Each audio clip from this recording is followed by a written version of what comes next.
சின்ன மருமகள்ல அடுத்து என்ன நடக்க போகுதுன்னு வாங்க பார்க்கலாம்.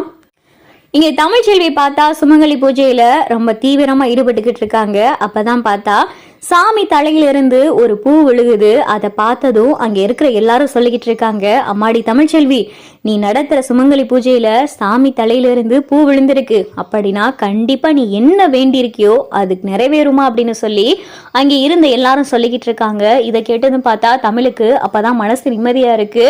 எப்படியாவது என் புருஷன் எனக்கு கிடைச்சிடணும், என் புருஷனை நான் யாருக்கும் பங்குபட விட மாட்டேன், அந்த கல்யாணத்தை எப்படியாவது நீங்க தடுத்து நிறுத்துங்க அப்படின்னு சொல்லிட்டு என் தமிழ்ச்செல்வி சாமி கிட்ட வேண்டிக்கிட்டு இருக்காங்க. அதே நேரத்துல தான் பார்த்தா இங்க ஆறுமுக அக்கா செல்வியும் பார்த்தா செல்லப்பாண்டி வசந்தி வீட்டுக்கு வந்திருக்காங்க.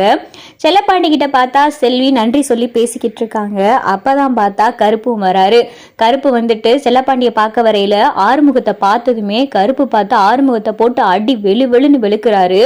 ஆறுமுகத்தை போட்டு அடிக்கிறத பார்த்துட்டு செல்வி வசந்தி செல்லப்பாண்டி எல்லாரும் பதட்டப்பட்டுட்டு, கருப்பு என்னையா பண்ணிக்கிட்டு இருக்கு, ஏன் அந்தால போட்டு அடிச்சுக்கிட்டு இருக்கு அப்படின்னு சொல்லிட்டு செல்லப்பாண்டி வசந்தியும் தடுக்கவும், இந்த அடிக்கிறான் பாருங்க, இவனதான் ஊரு முழுக்க தேடிக்கிட்டு இருந்தேன், என் கையில எங்கேயுமே சிக்கல, மவனை இன்னைக்கு நீங்க மாப்பிள்ள கையில மட்டும் சிக்குனேன்னு வை, உன்னை பொலி போட்டுருவேன் அப்படின்னு சொல்லிட்டு கருப்பு சொல்லிட்டு இருக்காரு. அப்பதான் பார்த்து ஆர்வம் நினைக்கிறாரு, ஐயோ உண்மையெல்லாம் தெரிஞ்சிருச்சோ, அதனாலதான் நம்ம மேல இப்படி கோபப்படுறாங்களோ அப்படின்னு சொல்லிட்டு ஆறுமுகம் நினைக்கவும், ஏண்டா இப்படி ஒரு பொய்ய சொன்ன, ஒரு அப்ராணி பிள்ளை மேல இப்படி ஒரு அபண்டமான பழிய போட்டு ஒரு புருஷ முண்டாடி இப்படி பிரிச்சு வச்சிருக்கேடா, இந்த பாவெல்லாம் உன்னை சும்மா விடுமாடா அப்படின்னு சொல்லிட்டு இங்க கருப்பு சொல்லவும், அப்பதான் பார்த்தா செல்லப்பாண்டி கேட்டுக்கிட்டு இருக்காரு, தமிழ்ச்செல்வி மேல அவ்வளவு பெரிய பழிய சுமத்தி அந்த வீட்டுக்கும் தமிழ்ச்செல்விக்கும் ஆகாம ஆக்குனதே இவன் தான் அப்படின்னு சொல்லிட்டு இங்க பார்த்தா கருப்பு சொல்லவும், என்னையா சொல்ற அப்படின்னு சொல்லிட்டு செல்லப்பாண்டி கேட்டுக்கிட்டு இருக்காரு.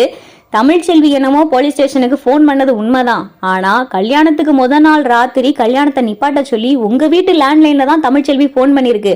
ஆனா அந்த கல்யாணத்தை நிப்பாட்ட சொல்லி கல்யாணம் நடக்கிற அன்னைக்கு காலையில யாரோ இவங்கிட்ட போன் வாங்கி பேசி போலீஸ் ஸ்டேஷனுக்கு கால் பண்ணியிருக்காங்க. அதனாலதான் சரியா கல்யாணம் நடக்கிற நேரத்துக்கு அன்னைக்கு போலீஸும் வந்திருக்கு, ராஜாங்க ஐயாவை அரெஸ்டும் பண்ணிருக்கு. அப்ப ஆறுமுகத்துக்கிட்ட இருந்து போன் வாங்கி பேசுனது யாரு அப்படின்னு வரும்போதுதான் ஆறுமுகத்திட்ட இருந்து போன் வாங்கி பேசுனது தமிழ்ச்செல்வி தான் அப்படின்னு சொல்லிட்டு இவன் தான் சொல்லியிருக்கான். இவங்கிட்ட இருந்து போன் வாங்கி பேசுனது தமிழ் தான் நாங்க கேட்டதுக்கு ஆமான்னு சொன்னான். ஆனா தமிழ்ச்செல்விக்கு ஆறுமுகம்னா யாருன்னே தெரியல.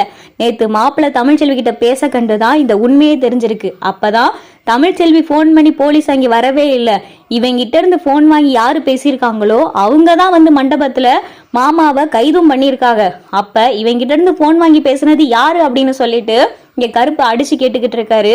அப்பதான் பார்த்தா செல்வி, ஏண்டா என்னடா நீ வேலை பண்ணிக்கிட்டு இருக்க, ஓ இப்படி ஒவ்வொரு குடும்பத்தை கெடுத்து அதுல வர காசை கொண்டாந்து எனக்கு ஆபரேஷன் பண்ணலான்னு பாக்குறியா, இப்படிப்பட்ட ஆபரேஷன் எனக்கு தேவையில்லடா, நேத்து கூட 5 லட்சம் ரூபாய் கொண்டாந்தியே, அந்த காசு எப்படி வந்துச்சு, இவங்க மூலமா சம்பாரிச்சு அந்த காசை கொண்டாந்து ஏன் உசுரை காப்பாத்த நினைக்கிறியா, அப்படிப்பட்ட உசுரே எனக்கு வேணாண்டா, நீ 10 ரூபா சம்பாரிச்சு அதுல சேர்த்து வச்சு எனக்கு ஆபரேஷன் பண்ணாலும் எனக்கு அதுல நிம்மதிடா, ஆனா இப்படி ஒரு குடும்பத்தை கெடுத்து அவங்களுடைய சாபத்துல அந்த காசு வந்து அப்படியே உசுறு வரணும்னு எனக்கு அவசியமே இல்லடா, உண்மையை சொல்லுடா தம்பி, என்ன ஆச்சு, என்ன நடந்துச்சு அப்படின்னு சொல்லிட்டு செல்வி கேட்கவும், அக்கா என்னை மன்னிச்சிருக்கா, நீ இவ்வளவு தூரம் பேசவும் எனக்கு தெரியும் இப்படி எல்லாம் பண்ணக்கூடாது, தப்பு தான், ஆனா உன்னை டாக்டர் சொல்லியிருக்காங்கல்ல ஹார்ட் ஆப்ரேஷன் பண்றதுக்கு 10-15 லட்சம் ரூபாய் செலவாகணும், எனக்கு வேற வழி தெரியலக்கா, அதனாலதான் அவளை மிரட்டி அப்பப்ப 3 லட்சம் 5 லட்சம் கிடைச்சதை கொண்டாந்து உன் கையில கொடுத்து நான் கூட செலவு பண்ணாம உன் ஆபரேஷனுக்காக சேர்த்து வச்சு அப்படின்னு சொல்லி இங்க பார்த்து ஆறுமுகம் சொல்லும் போது அப்பதான் கருப்பு கேட்கிறாரு, உண்மையை சொல்லு,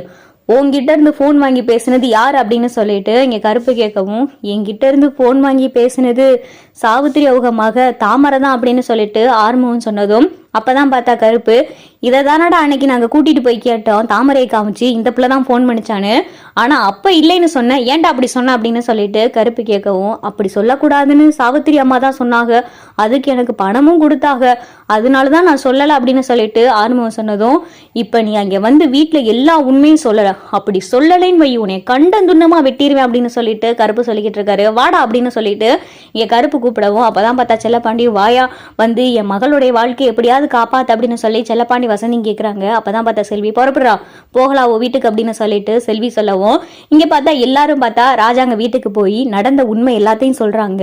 இதை கேட்டதும் பார்த்தா ராஜாங்கத்துக்கு பயங்கரமா கோவம் வருது. சாவித்திரி கண்ணத்துல ராஜாங்க பார்த்தா ஓங்கி ஒரு அற வர்றாரு, நீ எல்லாம் என் கூட பிறந்த பொறப்பா, உன்னைய எவ்வளவு நம்பினேன், வீட்டுல இருக்கிற எல்லாரையும் எவ்வளவு நம்ப வச்சு நாடகம் நடத்திருக்க.